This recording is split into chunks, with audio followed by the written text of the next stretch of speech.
इथे मी हे बघा, हे मेलन जे आहे ना त्याच्यातलं मी हे सगळं काढून घेतलेलं आहे. गर जो असतो ना तो पूर्ण काढून घेतलाय. ठीक आहे, कारण नाहीतर तेवढा व्हिडिओ कसा मोठा होतो म्हणून मी हे काम करून घेतलंय. आणि त्याच्यानंतर हे बघा इथे आहे आणि एक आंबा, मी आंबा टाकते एक जो पूर्ण मी घेतलेला.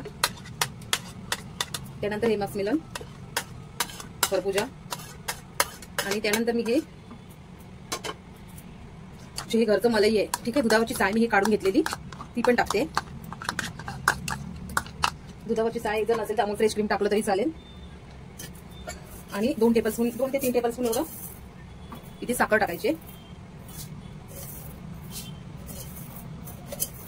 थोडीशी मी साखर पण टाकली आणि ह्याला एक मस्तपैकी आता ग्राइंड करून घ्यायचंय. त्यामध्ये ना मी हे 4 आईस्क्रीम पण टाकते. आपला रेडी आहे मस्तपैकी ज्यूस.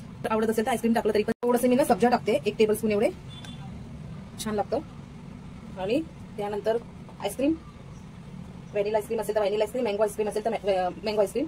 मी आता हे असं चमच्याने असंच टाकते.